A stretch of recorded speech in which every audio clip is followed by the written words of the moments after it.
a liberal democracy is always going to have golems. It's always going to have these kind of political tribes or religious tribes or whatever. And the thing that makes a liberal democracy special isn't that it gets rid of these. It's that it has an immune system to keep them from taking over.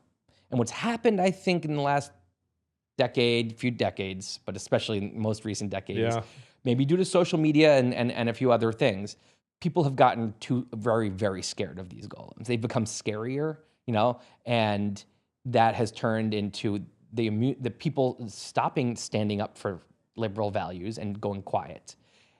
And that's the immune system failing. That's when you scale up a bunch of scared individuals, you get in a mass scale, you get this immune system failing, and these golems kind of like Godzilla tramping through society in a way that they really couldn't do in the older days. This is pretty new.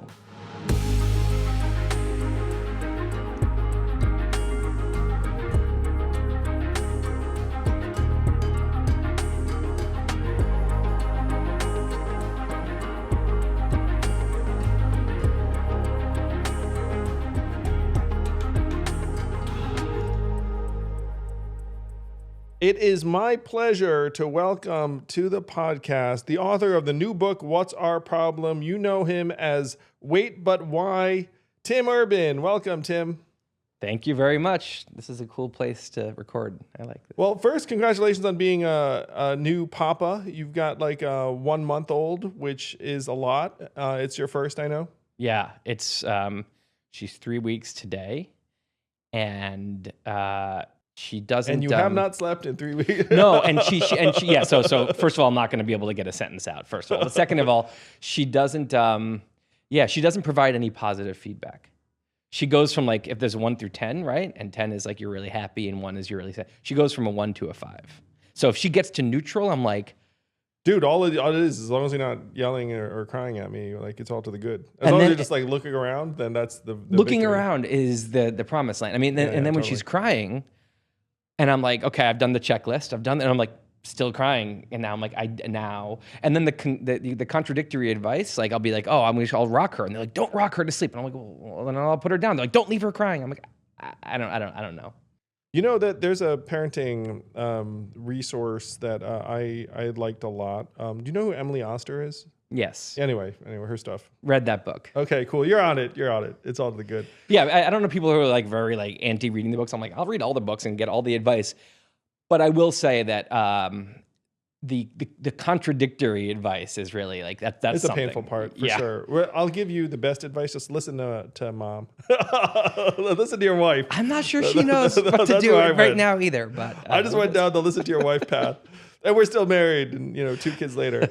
So you have this very, very prominent, successful blog that's a combination of cartoons and illustration and very, very deeply detailed blog posts. First, congrats on that, because that's how I first found out about you. Thank you. So how did you wind up going down this path, and how did it develop? Yeah, I was blogging on the side like for my whole 20s on this like little random blog, and then it was like getting to be around 30, and I was like, I need to go full time on something, because I was doing a lot of things, and I decided blogging was a decent was a good choice. I was working with a friend, Andrew Finn, and we were like we were doing this business together, and then I was like blogging, and I was like, what if I just go full time on this? Pretty wild when the blog overtakes the business, man. That's a pretty good fucking blog. Yeah, well, which it is, by the way. And I'd urge anyone to check out Wait But Why.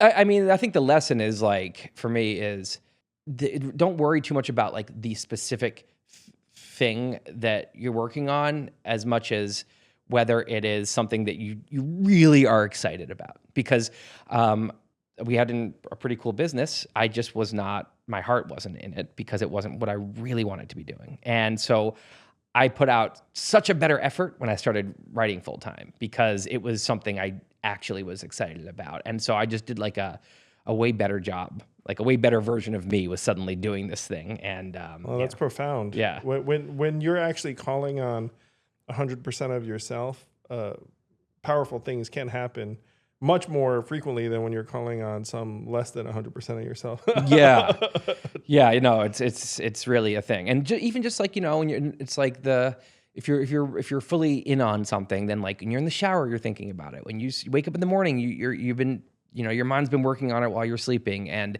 you're just kind of percolating on it all the time because you're really excited about it. You're actually really interested in it. You're not feeling like, oh, finished work, can check out. The integrated self, my friend, it's a beautiful thing. You actually think about it when you don't have to think about it. Right. Yeah.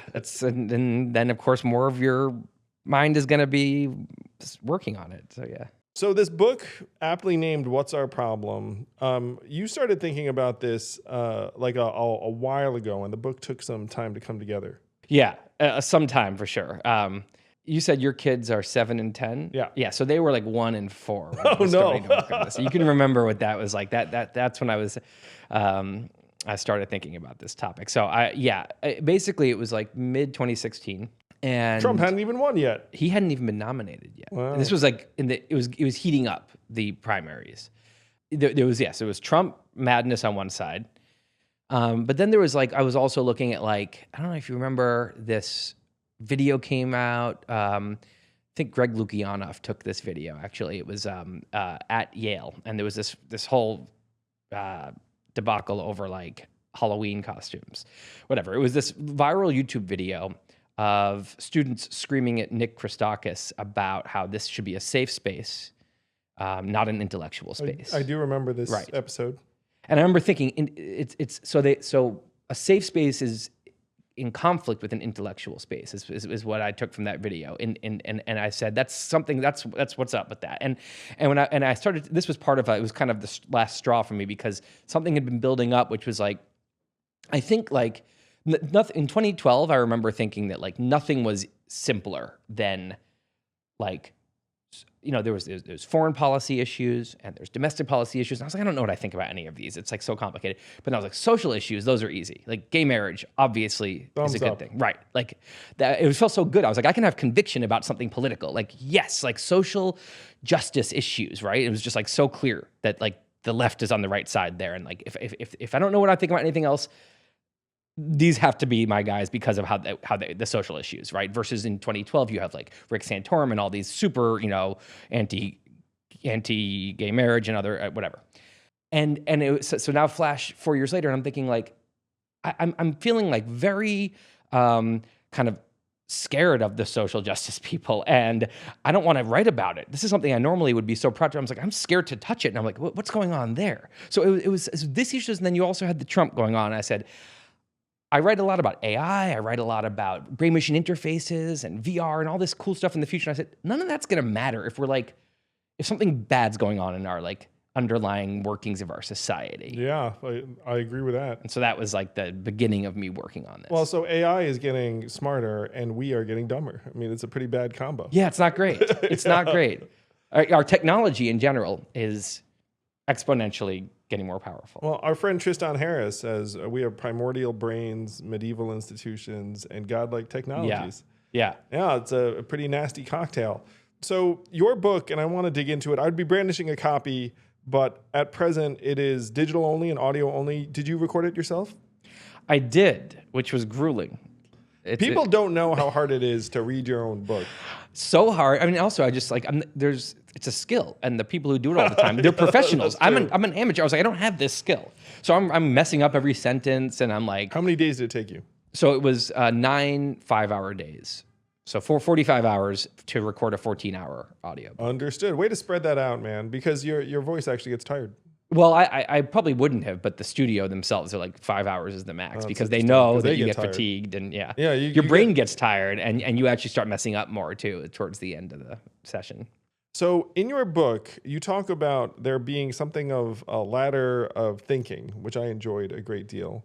And I can let you dig into the 4 levels. The highest level is scientist. What entertained me was that the next level was, I believe, sports fan.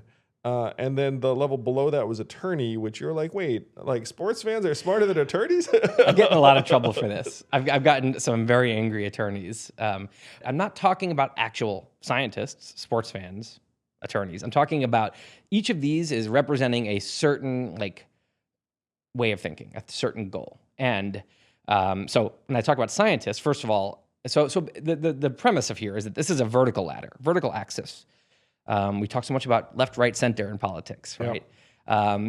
And like we talk about, when I hear forward party, I don't see center as much. It is center horizontally, but what I see is actually something that is We're trying to introduce the third dimension. Yeah. Like there are actually people in forward who are like, no, avoid the centrist thing, though it does work out like that a lot the fact is there are people who are part of forward who are libertarians. There are people who are forward who are like considered essentially like far lefties. Yeah. Well, and the point is, if all you have is one axis, and you're trying to say, hey, we're so polarized, we need more people on the center. What comes along with that is the assumption that if you have a far left view, for example, you believe in socialism, or you think there's a real deep underlying systemic racism, whatever. It's an assumption that person must be tribal and non-thinking, and that's not necessarily true, actually. Yes. And likewise, it's also assuming that if you have views in the center, if you happen to have views that means you're a great thinker. That's not necessarily true either. I know a lot of people who are centrist in their views, but they're super dogmatic, and they're actually dogmatic about being centrist. And so, if you make it a square, and now you have this other axis, it frees that up. So now it's like you can have people across the horizontal spectrum, up high and down low. So the fact that you've introduced this second dimension of politics, I think, is so invaluable. And what you've done is you introduced 4 levels of thinking. So scientist, I think people instinctively can imagine what that is. It's like, hey, let's see what the facts and the data say. And then sports fan. Then the level below that is attorney, which is you're just arguing for a side and you're not even trying to figure it out. The way that I think about it is, and then I also want to say the 4th level, just so that there's something below attorney, is zealot, which we all kind of recognize now. It really stems from, there's 2 motivations that you could have when you're trying to come up with your beliefs. There's 2 ways to form beliefs, right? One, and I think this is a character in our brain, is just wants truth. Is humble, doesn't identify with ideas. Like, if my idea is wrong, tell me and I'll change it. Let's get closer to the truth, right? It seems very rational. And then the other way is totally different. And this is this kind of primitive software in our head who identifies with ideas. And that goal is to confirm the ideas you already believe and to keep believing them and to make sure that anyone, you hate anyone who disagrees with you on them. And you don't like to argue very much or you might like to argue, but you'll never change your mind, because changing your mind is an existential crisis when you're in that mode. So we all have both of these. And the latter, to me, is about when you're on that top rung, it's that rational, what I would call a higher mind, that cares about truth, is fully running the show. So you're thinking like that. You just are looking for truth. Now, actual career scientists are often not like this, by the way. This is not even praising career scientists. This is thinking like a scientist, like the perfect scientist. And then when you go down to the sports fan rung of the ladder, you're still, that's the second one. So you're still a little, the truth character in your head still has the edge, but there's this new, there's this other ulterior kind of motive where now a little part of you really root. I use sports fan because it's like the sports fan doesn't want corrupt refs. They still want the game played fairly. They care about truth in the end. They want to know who really was better, who really won, but they're rooting. They're rooting. So they have confirmation bias. And this is what it's like. You still care about truth, but there's a lot of confirmation bias infecting your thinking process. Tom Brady didn't deflate those footballs. I actually use that example because I'm from Newton, Mass. And there is almost nothing you could have told me back then that would have got me to say, I don't think the Patriots earned their Super Bowls. I mean, the amount of confirmation bias, and I still think they earned all their Super Bowls, by the way. But the tribalism is very powerful, yes. Tim. But if someone said, hey, listen, if you can press this button and the refs are going to rig the Super Bowl in favor of the Patriots, I wouldn't have done that, and I don't think most sports fans would. You hope not. You don't. Sure. Yeah, I mean, the point it's that you still, it's not fun if you win by cheating. You still want your team to win fair and square. So it's this nuanced thing, and the attorney is the rung below, and the difference between the attorney and the sports fan, both of them are in the middle. So they both have both of these motives going on, but the attorney, in the end, it's kind of switched more to I want my team to win. Yeah. You won't change your mind. In the end, you care more about being right than getting it right. Then you care more about being right than the truth deep down. And you know that because that person will argue and they'll come up with all this evidence because they still understand there's a truth finding process, but they're a brick wall. You will never actually change their mind. And so the reason I use attorney for this, real world attorneys are part of a two-attorney system. And they know that the best way for the system to find truth is for them to make the best possible case for one side of the argument. Because they know the other person, the other attorney, is doing the same on the other side, so that the clash of the two, the jury can see the truth, right? So they can still be a truth-caring person as an attorney, but they know their job is to do this. Now, if the problem when you're thinking like an attorney is you only have one attorney in your head. You don't have the both sides. So you're basically, instead of trying to find the truth, you'll build a case in your head for why you're correct. And it's not that hard to do. If you want to confirm any belief, you can find evidence that seems like it's evidence out there for it. And then finally get to the zealot rung, and now it's the part of your brain that wants to confirm your ideas is entirely running the show. There's no element of truth. It's like, you're right. You don't even need evidence. You don't even need to argue because the sky is blue. You don't need evidence that the sky is blue. Well, actually, the person arguing against you is clearly a bad person. Not yet. They're terrible. Exactly. And at the top, someone who you disagree with is they're interesting. Why do you disagree? Maybe they're wrong. But as you go down, it goes from wrong to stupid to evil, to bad, evil person if they disagree with me. And you're so out of your mind when you're in that zone. By the way, we've all been there. I've been there. Like when you're in that zone and you think that anyone who disagrees with you is a deeply bad person, you've gotten totally sucked into human craziness. You've lost your truth-finding capabilities in that moment.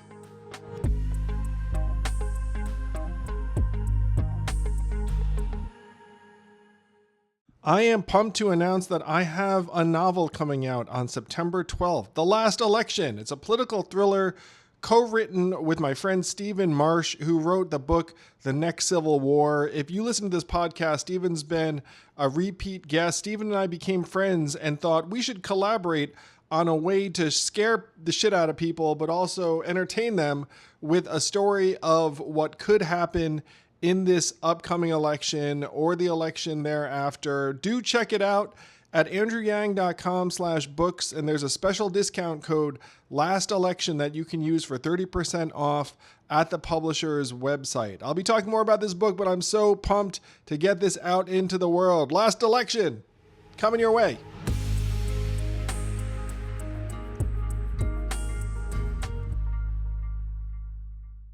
Oh yeah, it's one of the noxious elements of this time, which I'm sure you've experienced, which is that like some people will attack you and then it will naturally make you want to move in opposition to whatever the heck that they're standing for. You're like, what?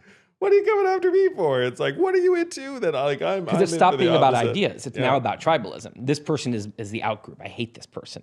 And so suddenly like this whole other part of your brain that's very ancient kind of wakes up and is like, they're the bad guys and I'm the good guy. So, and which by the way is one of the more sinister elements of this two-sided system we have, because there are a lot of people that I think are naturally kind of like want to hang out, in the scientist zone or like in the middle and don't want to regard people as evil. But then when they get cast in a particular way, then they end up getting pushed to one side or the other. And the media doesn't help. The media is a huge part of it. The media just like pillories a certain person, and then you're like, wait a minute, I guess I'm over here then, because these people don't. And they're going to show you, if you're watching, your media, and it didn't used to have my media, used to have everyone's media. Now it's like the tribe has their own media.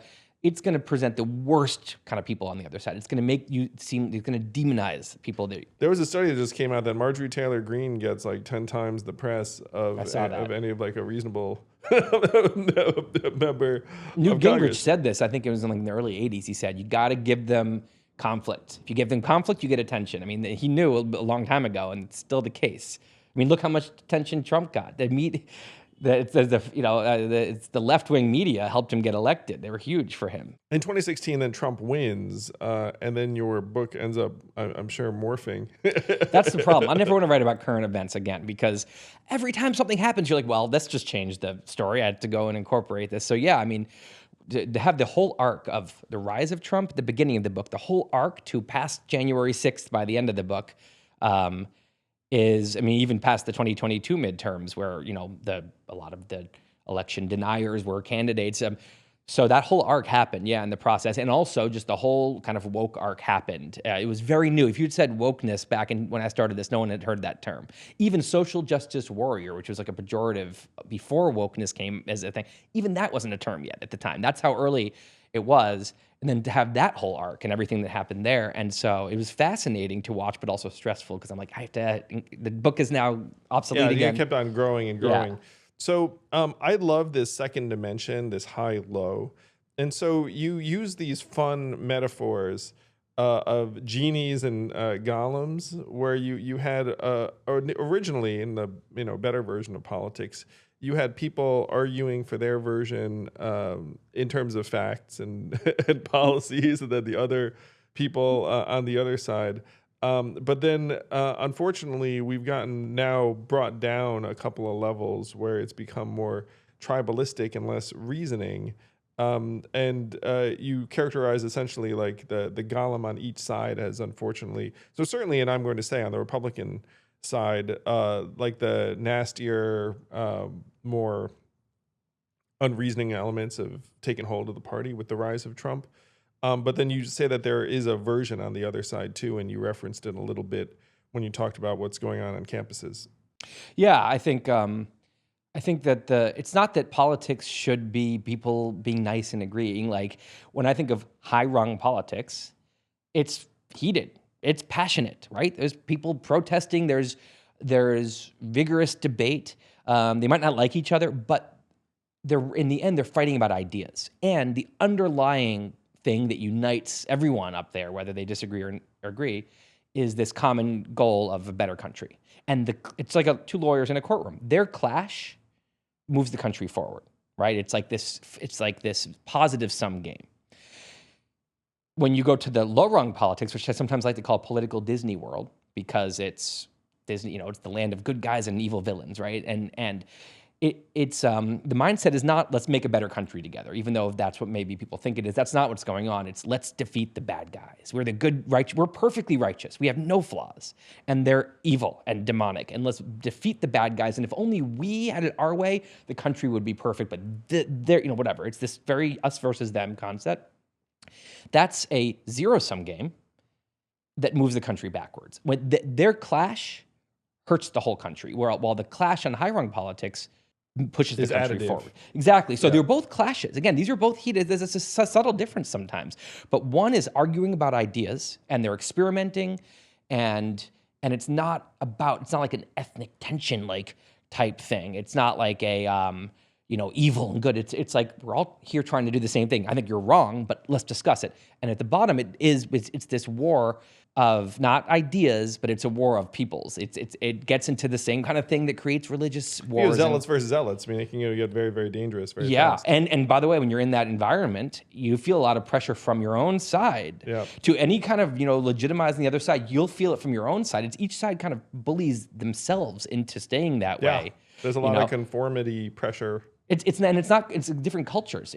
When you're down there, it's not cool to say, I don't know what I think about this policy, because that makes you seem like a wishy-washy, callous, whatever. And it's not cool to say maybe they have a point, right? On the top, in the higher rung culture, it's actually very cool to say, I don't know. It makes you look like you have some humility. And it's actually speaking with unearned conviction up there makes you seem stupid. While on the bottom, in the low rungs, it's all unearned conviction. Exactly. And the more conviction you speak with about how good we are and how bad they were, the smarter and better you seem as a person.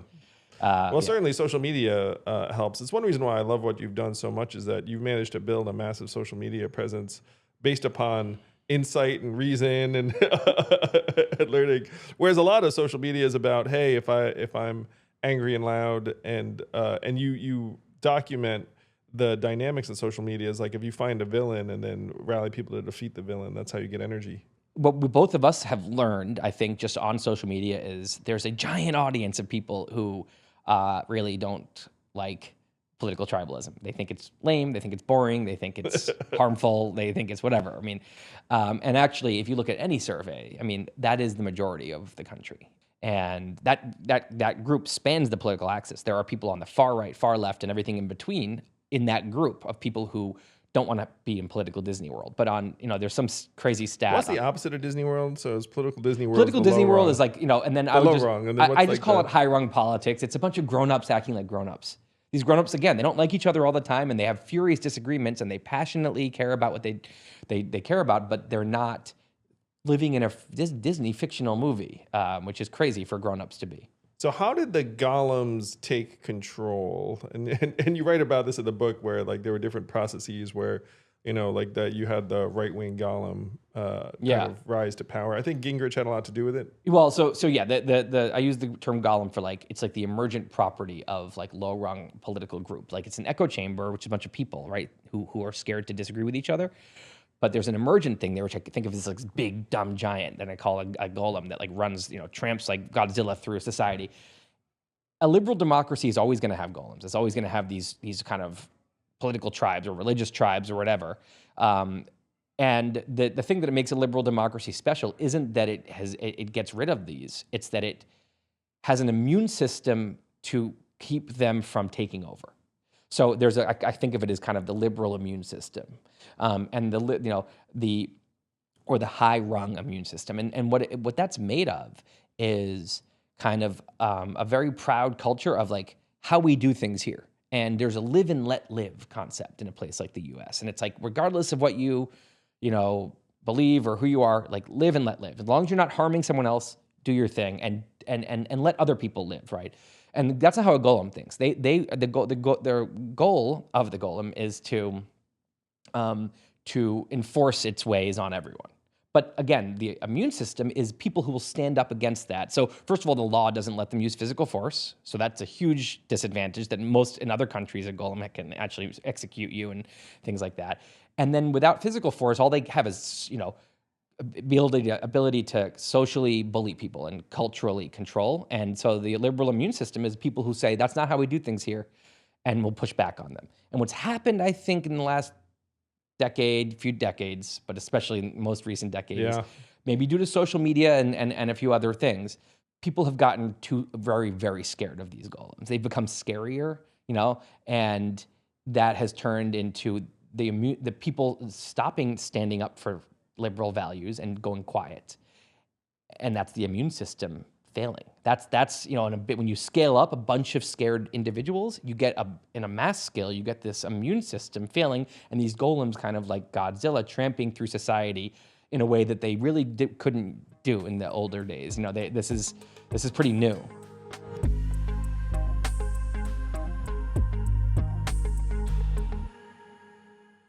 This podcast is sponsored by Helix Sleep. Having a good mattress has always struck me as one of the best investments you can make because you spend a lot of time on that mattress, and having a healthy night's sleep gives you energy for the day, keeps you healthy, makes you capable of doing all the things you want to do.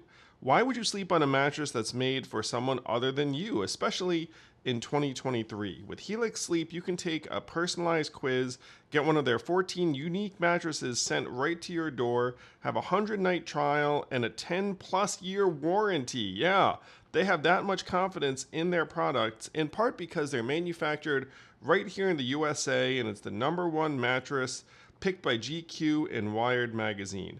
Helix is offering 20% off all mattress orders and 2 free pillows for our listeners. Go to helixsleep.com/yang. This is their best offer yet, and it won't last long. With Helix, better sleep starts now.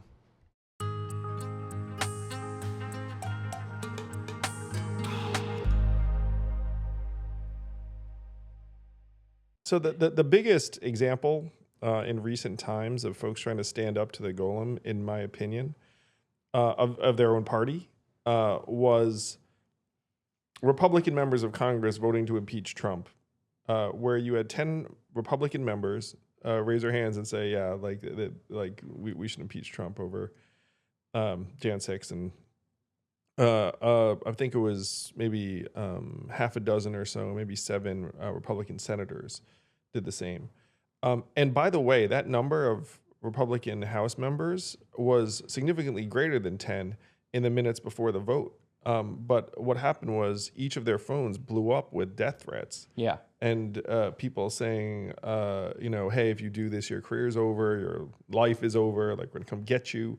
And so as the vote was being passed around, there were different people who'd said they were going to vote yes that voted no. And then the other people that were going to vote yes was like, oh, wait a minute, you were a yes a minute ago. And it's like, what am I going to do? And my phone's blowing up. So the 10 members of Congress, including people like Adam Kinzinger and Liz Cheney, Peter Meyer, some of them had to go into hiding afterwards because you vote, so when you talk about like, hey, physical violence is theoretically off the table. I mean, now that's unfortunately become a very potent threat and reality in some quarters. But those 10 Republican House members, 8 of them didn't make it back to the House. So there was like this massive punishment exacted on most all of them. When you talk about classical liberalism being like the check on the low-rung politics, I mean, like the low-rung politics have gotten more and more threatening and potent, certainly on the Republican side. Yeah, I mean, it's like you just described a story of like an immune system trying to kick in, yeah, and ward off a threat, and then the threat basically breaching that immune system, and it failing. It's a kind of a game of like courage and cowardice and integrity versus trying to be popular, right? I mean, by the way, I want to throw in too, there was only one Republican senator who voted to impeach Trump who was on the ballot in November, and that was Lisa Murkowski of Alaska. So Trump then endorsed a challenger, but Lisa Murkowski made it back through. Why? Because there was no Republican primary in Alaska. It was just anyone could vote for anyone. If there had been a Republican primary, Lisa Murkowski loses to Kelly Tshibaka hands down, because she was very Trump was there being like, hey, let's oust Lisa, but there was no primary, so then everyone could vote for everyone, and there were enough folks who still liked Lisa among the general population. It's very mafia-esque. It's like, if you're on, if you wrong us, we will assassinate your career. Yeah. Right. It's very mafia-esque, and in a way that, again, is not really what you want U.S. politics to be. It's very much not what you want, especially if someone's going to try and be the immune system. And so one of the things we're trying to do with Forward is like, look, how does the mafia enforce itself so powerfully? It's like, because they don't have to enforce themselves even among 50% of the population. They just have to enforce it among like the 10 to 12% in the base that vote in the primary. So if you can turn off the primaries, then more folks like Lisa Murkowski. By the way, in my opinion, like, was her vote influeenced by the fact that she knew she had no Republican primary? Probably, So she could have a little more courage. Yeah, you have more courage because it's like, I don't have to I don't have to go through just like the gauntlet of like 10 to 12%. Like, I can just go straight to the entire public. Yeah, I think it's like an interesting metric to like, another way you can break down a human is their inner self, which is what they're thinking, and their outer self, which is what they're saying, right? And in a healthy environment of any kind, you have those two things match, right? People are saying what they think. And when there's a situation when a lot of people are thinking something that no one's saying, or a lot of people are saying something that no one believes, you have to say what's going on here, because there's some external force which is making people terrified to reveal what they're really thinking, terrified to be themselves, terrified to have integrity openly.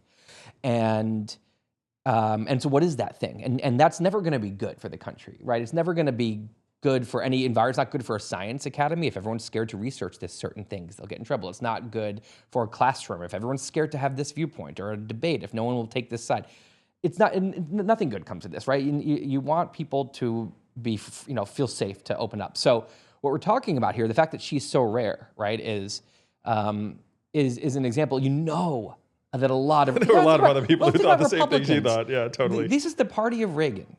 Reagan, listen to any speech of his. It is not just different than Trump, it's the polar opposite. And again, this is why we need this axis, this vertical axis, because people like to say, the Republican Party has moved farther and farther right. Maybe, but like... No, it moved lower and lower yes, wrong. Yes, Trump is not a right-wing person compared to Reagan, right? Reagan was ideological. Trump is all over the place, and he has a lot of moderate views. What he is he's much lower rung, which means he's much more tribal and divisive, and he'll lie. He doesn't care about truth. And he'll do mafia-like coercion, right? As opposed to, Reagan wasn't like that. He spoke, if you listen to his speeches, he talks about if you love your country, you have to love your countrymen. And he talked about how the doors will always be open to people all around the world, right? And Trump's doing the exact opposite, build the wall, and polar opposite. All right, check it out then. Check it out. So I think most people can sense the regression to lower rung politics on the Republican side, and the immune system is broken down. Which, by the way, like I'm just like, hey guys, because I see people all the time who are like, trying to restore the Republican Party, and I'm like, look, I wish you luck, but like I'm not seeing it.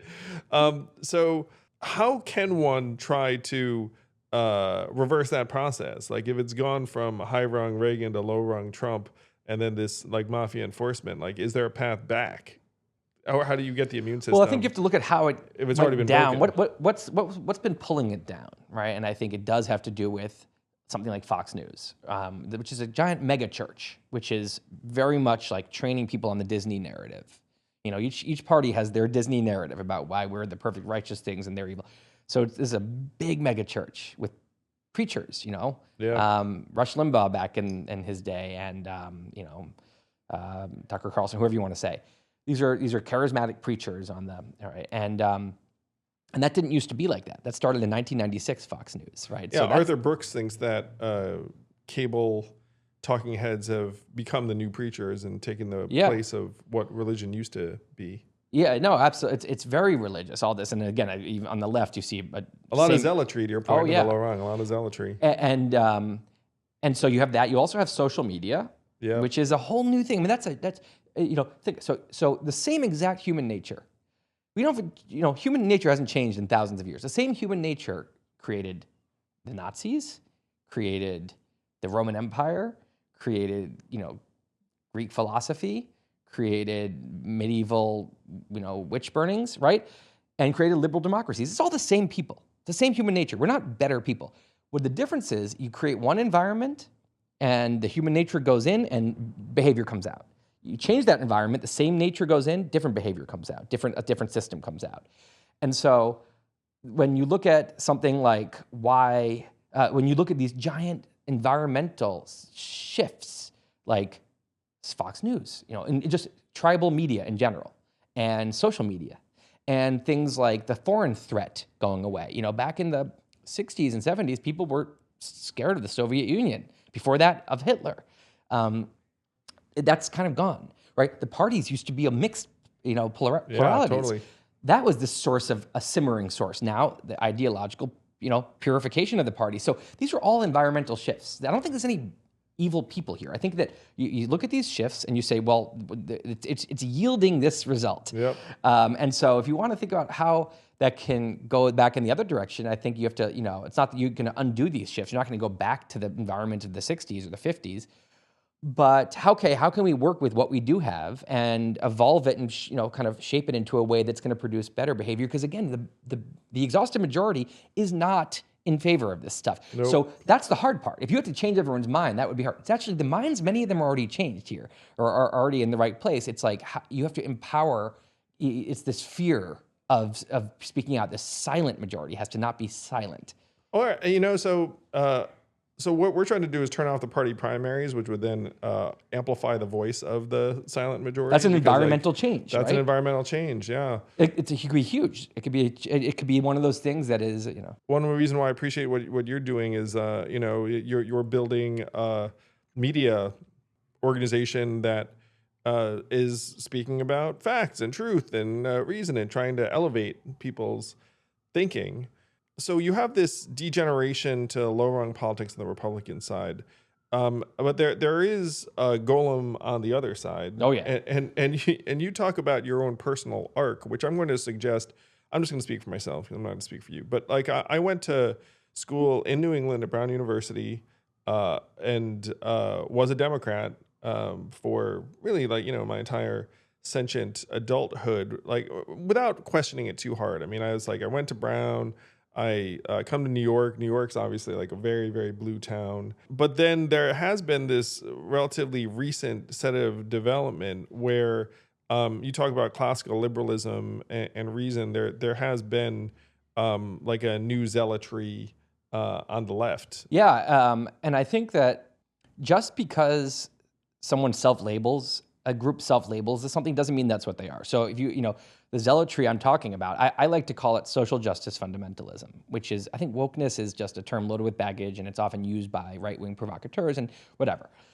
Social justice fundamentalism, which I define pretty clearly in the book, which is completely different than liberal social justice. Liberal social justice is what it's liberal, which means it wants to make the country more liberal, not less. It looks at things like, it wants to make sure free speech it's always fighting for free speech, and it wants to use the tools of liberalism to fix improve things, the flaws, yeah. And to fix the things that are illiberal. So blacks have to ride in the back of the bus. That is not meeting the promises of the country. Yep. So let's use the tools of liberalism, like protest and free speech and free assembly, and voting, to change that. Right?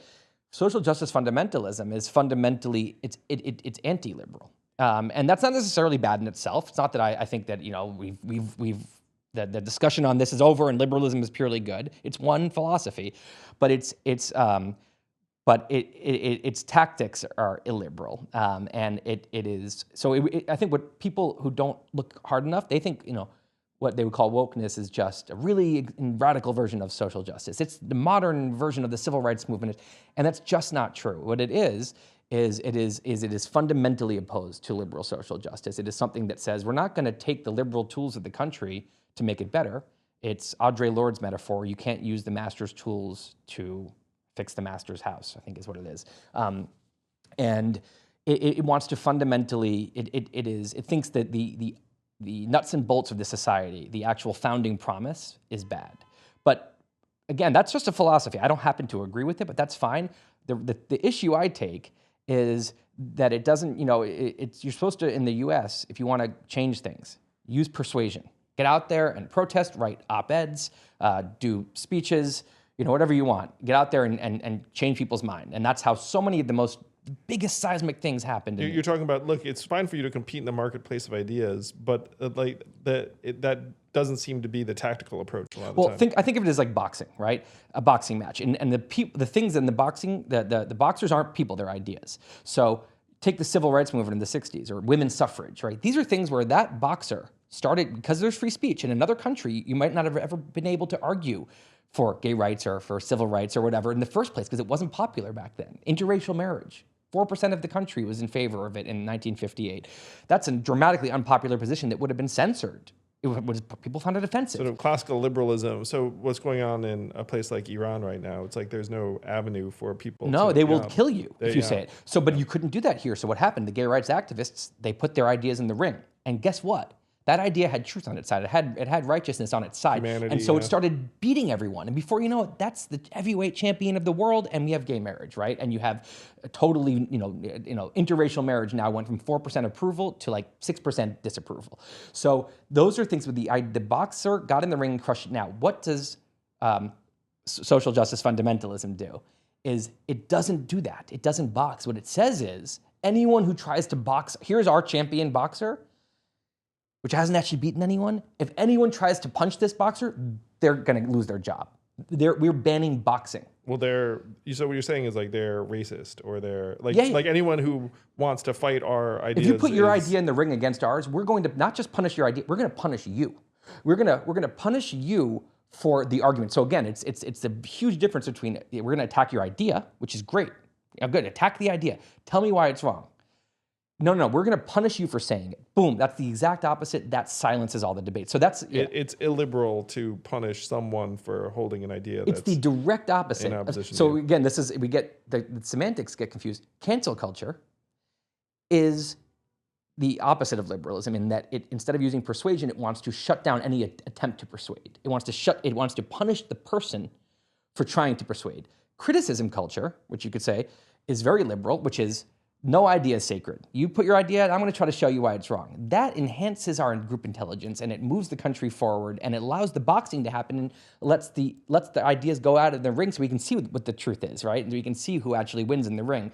When you see when you see someone criticizing ideas, they're actually being a classic liberal, being a great liberal, regardless of what their ideas are. And when you see someone trying to punish the person, they're being the opposite and they're chilling discussion. They're making us less intelligent as a society. Oh yeah. So when I was a debater in high school, one of the things you were never meant to do because it meant you were a terrible debater was ad hominem attacks, which is like, hey, well, like, I think you're a jackass.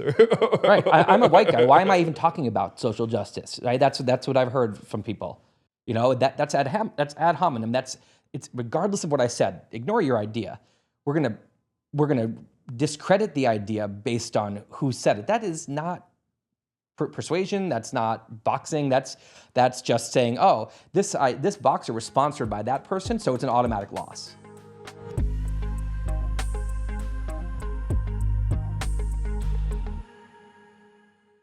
The Forward Tour is coming to a city near you. That means I'm coming to a city near you. I'm heading to San Francisco, Los Angeles, Seattle, Raleigh, Denver, and more in the spring. Go to forwardparty.com to check out the upcoming dates or just check out my social media. Primarily Twitter, unfortunately.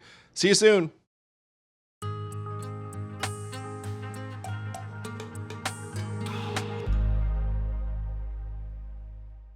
So in the book, you use these figures to illustrate various points of view. And one point of view I thought was really well expressed, because I've heard it too, is like, okay, look, guys, like, you're really stressing me out. and this, and sure, maybe wokeness isn't, right on everything, but is it really like that big a problem? Yeah, I like to think of, I have this concept of like 3 Obama voters in 2012, of which I was one, and a lot of people I know. And we all kind of agreed on we were pretty politically aligned. We were pro-gay marriage. We didn't like the right, and we thought religious Christianity was backward, at least in politics. And not necessarily it's great that to be all aligned, but that's what was happening. Now today, you take those 3 people and they are totally at odds. And I say there's kind of that group of Obama voters in 2012 has now fractured into 3, what I would think of as 3 groups. And one group is super woke, right? They think that what I would call wokeness is today's version of the civil rights movement. And it's, if you want to be on the right side of history, this is what you believe. It's passionate social justice. Then there's another group, which I'm part of, which says, actually, I think this is the opposite of true. I think that wokeness is regressive. I think that it's fundamentally opposed and in conflict with liberal social justice movements. And then there's this big third group that I think we need to identify, because it's the biggest group. And that group says they're not woke. They think wokeness is over the top, but they think it's still part of the good side. It's still that wokeness is you sometimes need the progressive movements. The pendulum swings a little over the top, and then it comes back, and that's all it's happening. And this is passionate extra social justice, and it's over the top. But the anti-woke people have lost their minds, and they would look at a book like mine. Why are you focusing so much on this thing? There's so many bigger problems. And I fundamentally disagree with that group, and I understand it. I think I probably would have agreed with that group 6 years ago. And the thing what I think wokeness represents is, if you have a liberal democracy, is kind of this complex system of gears and springs, and it's this kind of fragile but kind of complex thing.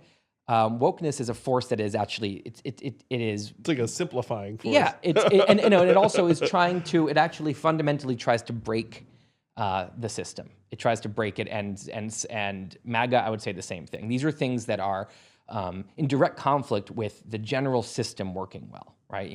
Denying the election, and undermining that kind of faith in the electoral process is damaging to like the foundation. Yep. And I would say cancel culture is damaging to one of the most important mechanisms, which is kind of a culture of free speech.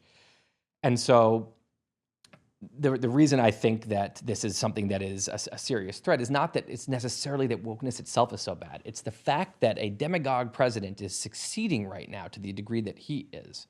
The fact that a movement, which is a demagogue movement, what's a demagogue movement? It's the same thing. It's they preys on people's kind of worst instincts, and it doesn't have any concern with the truth, and it bullies, and it kind of acts like the mafia. The fact that a movement is succeeding to the extent that it is says something about the broader liberal immune system, that it's not working, that something is off. And so it's really worth focusing on, I think. Yeah, so I think this is a very, very helpful framework you've provided. So you have high-rung and low-rung. I think most people can very easily identify, okay, on the right, the low-rung has now assumed this MAGA energy and persona, and they're election deniers and a bunch of other things, and it's a very corrosive threat, which I agree with. And then I also agree with the fact that there's now like a low-rung version on the other side, and it's not super interested in having reasonable discussions on some grounds, but why should we be concerned about it to the degree that you're describing? So one is, look, this is intrinsically illiberal in that like they're not sitting down and having like conversation and contest of ideas. They're like attacking, they're bullying, they're canceling. Some people might look at that and say like, okay, so some professors aren't saying what they want, or some organization, but like is this really? I mean, when I say that out loud, it sounds pretty bad. But I'm trying to, because by the way, like I agree with you that the ideological excesses on this side have very, very profound repercussions, and you're right to be concerned. But I just want to try and paint a picture for people, like why should the average American who's like, look, this stuff's over the top, yes, but it's coming from a good place and it's like generally on the right side, like why should they be joining you in the very concerned camp? Well, I think, I talk about the immune system of the whole country, the whole society, but each institution in it, the foundation of a liberal democracy is its institutions, right? It's institutions for making knowledge, for disseminating knowledge, for producing, the companies, the tech sector, the ACLU, these kind of core things. They each have their own immune system. Each company has its own immune system, kind of, and when I say immune system, it's that the company says, this is what we do. This is our telos, which is kind of the philosophical term for the end. The telos of a knife is to cut, right? The telos of this, of a college. Harvard says Veritas on their plaque, right? I walked by it 1,000 times in college. It says Veritas, truth. That is their, the telos of a church is to serve Christ. So you're going to see the cross everywhere. You're going to see Veritas everywhere around Harvard because that's their cross, right? With the truth. And so what does the immune system have to do there? The immune system has to protect that.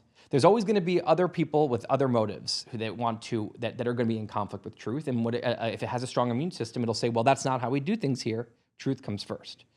Now, what social justice fundamentalism, which kind of originated in colleges, has managed to do when their ideology comes into conflict with truth. So maybe there's academic research that doesn't look good for what they're saying, or maybe there's a conservative speaker that wants to come to campus, and what SJF, which is what I call it, what SJF, they don't say let's go debate that speaker. They say let's disinvite the speaker. Let's shout in the actual session so that no one can hear the speaker, right? Which is, again, that's very different than debating the speaker. That's saying we want to not let anyone else hear this speaker. Now, forget, I don't want to go.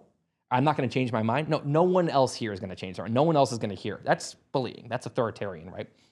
Fundamentally opposed to Veritas, which is, Veritas doesn't have, is agnostic with the actual thing. It says, bring the speaker, bring all the speakers, debate them.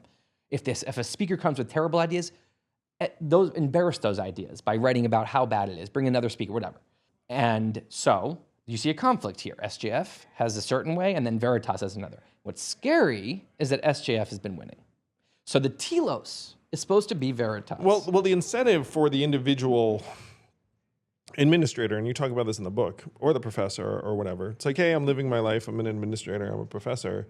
And then let's say students are really upset about a certain speaker getting invited. It's a lot easier to be like, okay, so much easier. It's so much easier for the company and the college to just go with the flow and not get the mob angry at them. And that is, when you scale that up, you have mass scale cowardice. And mass scale corruption. Because what's the opposite of integrity is corruption. And corruption to me is when someone says, here's our telos. That's their advertisement. Here's what you're paying for. Here's what you're getting.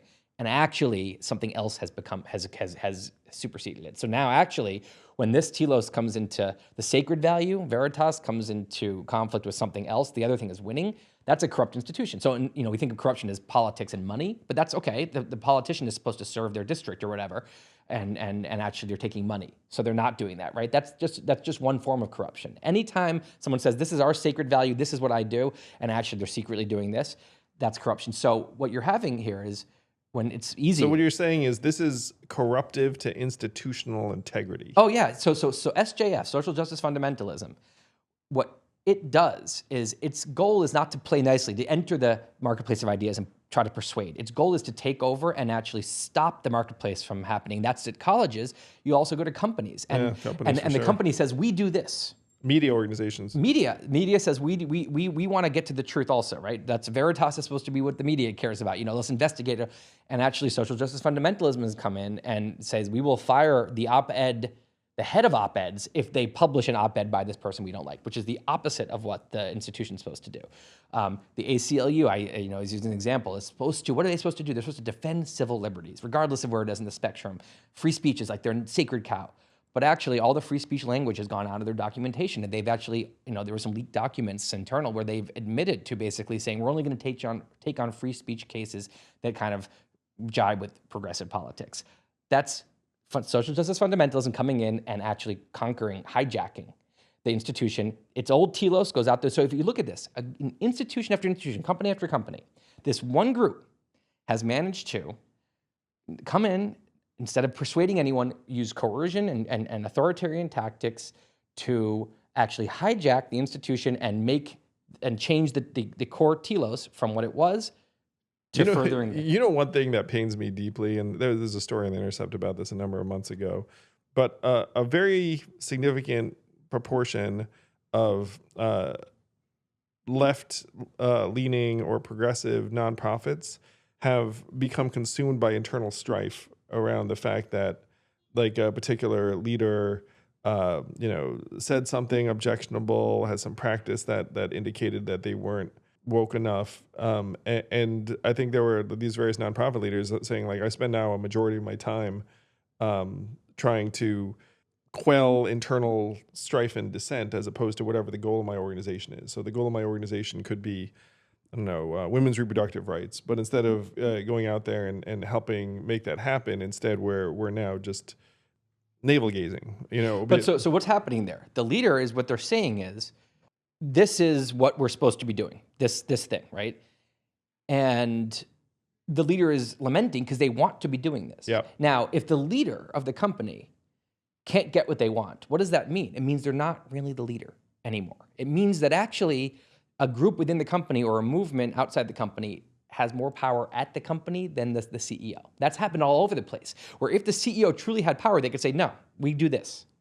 Okay, we'll do a little bit of this other kind of activism maybe, but most of what we do is this. Or maybe we don't do any of this other kind of activism here. They have the right to say that, but we do this. That's what we do here. If they can't say that without losing their job or having their reputation destroyed, it means that the power is not in their hands anymore, which is scary. That's when something else can hijack the company. Hijack means you've taken over now. When you hijack a plane, it's that the pilot is not in charge anymore. That's why it's so scary. These hijackers are now driving the plane. So that's why people think I'm like, when someone makes this point, they're making like a right-wing point. I don't care what the ideology is that is hijacking institutions. It can be right, it can be left, it can be up, down. I don't care what it is. If something is hijacking institutions and getting away with it and everyone's scared to defy it, any liberal, lowercase l, has to say, no, we don't do that here, right? And so this is not about the horizontal axis. I don't care what the actual beliefs of SJF are. I don't like that they are not following live and let live. They're not playing by the core liberal rules that they're supposed to be at the base of the country.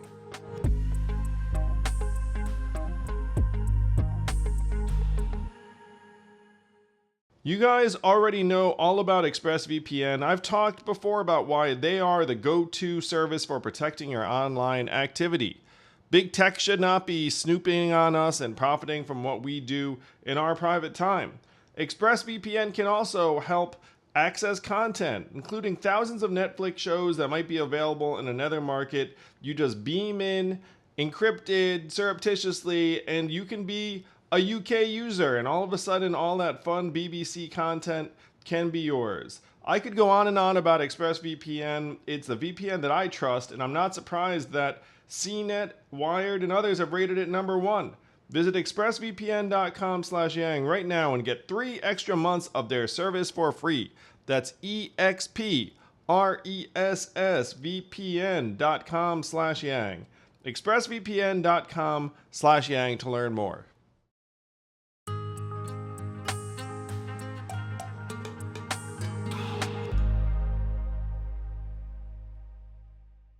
They weaken and corrupt institutions. They instill lack of integrity. I mean, those sound very. And what happens then? People then the citizens lose trust in the institution. So it's almost all the scientific journals are still totally fine and non-corrupt, but some of them have been shown to publish really shoddy stuff that shouldn't have been published when it goes along with when it confirms SJF ideology.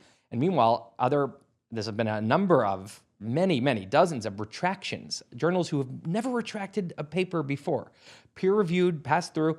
Then there's a protest because it offends SJF sensibilities. It conflicts with their dogma, and it's been retracted. So when those stories, people hear that, they start to think, okay, trust the science really means trust our ideology, which I don't think is true most of the time, but it's awful for trust. And if you're giving people a reason to actually not, it used to be that, only crazy conspiracy theorists like, Rush Limbaugh would always say in his show that, one of the 4 corners of deception is, the 4 corners are, like academia and media and science and whatever. And that's conspiracy theory, and that's not true. And we don't want people believing that. Yep.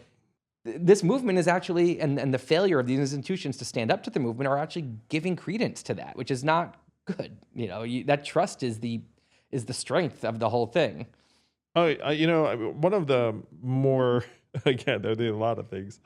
But one of the biggest problems is that all media sources now are on one team or another, and you're just getting that point of view, which makes people not trust the media anymore. So now you're hearing a news story, you don't know it's true. That's so bad. Like it's very bad. If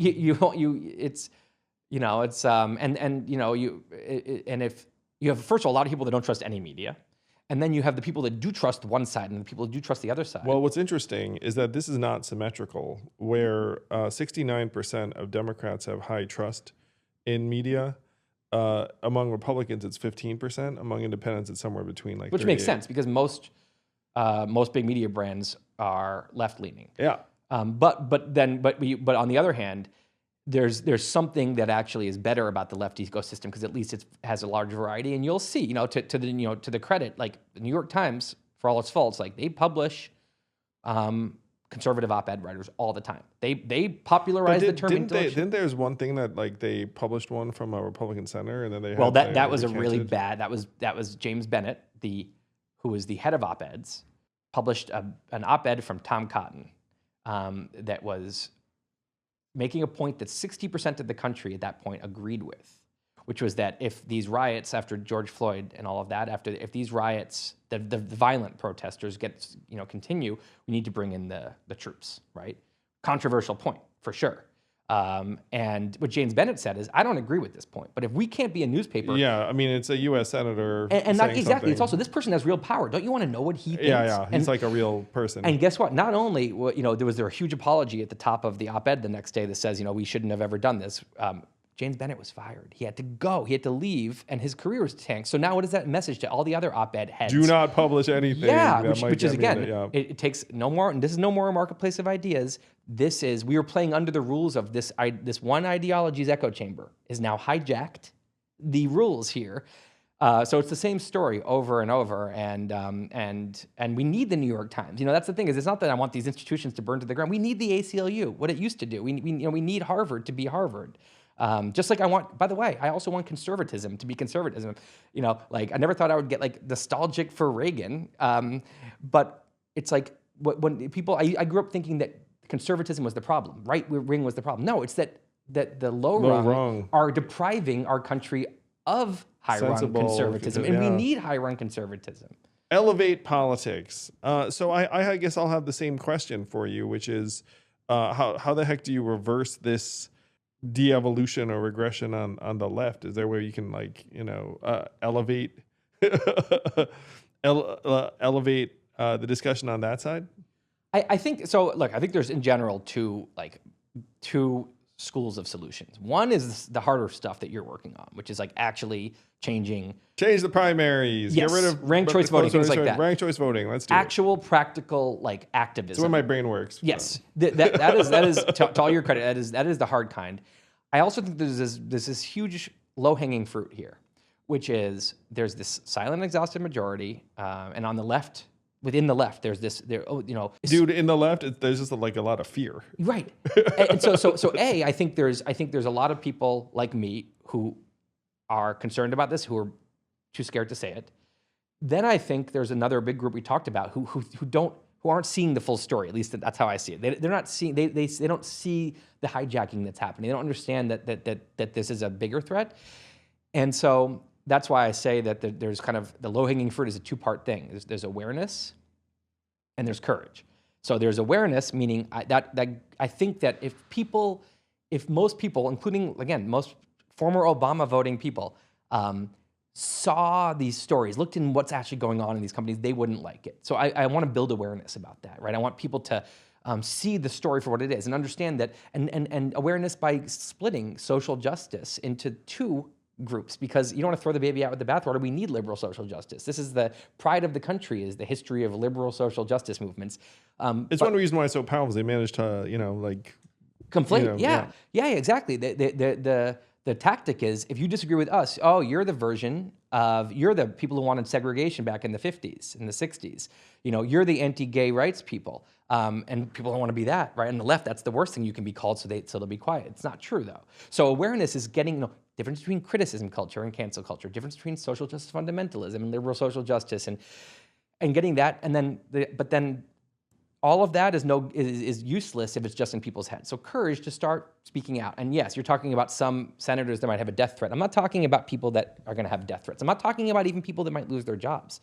Just the vast majority of people who, if they start speaking their mind, nothing actually that bad will happen. And standing and leaders at companies, leaders at in colleges to actually start leading and being because in their head they're thinking this isn't how we do things here, but it's easier to just put up the apology statement or whatever, and to say, no, I'm not going to do that. We're going to not be corrupt here. We're going to stand up for what we believe. Well, I hope people really internalize the framework you provided. I learned a lot about it. I love this high-rung, low-rung, this second dimension of politics, trying to preserve classical liberalism, which has done a whole lot of good for a whole lot of people. So anyone watching this or listening to this, you can follow Tim where? waitbutwhy.com. That's where I live. And do check out his book. Right now, it's digital and audio, so you can listen to his voice in action. But it's a phenomenal read if you want to figure out what's our problem, what the heck. And you can tell it's been a 6-year labor of love for Tim.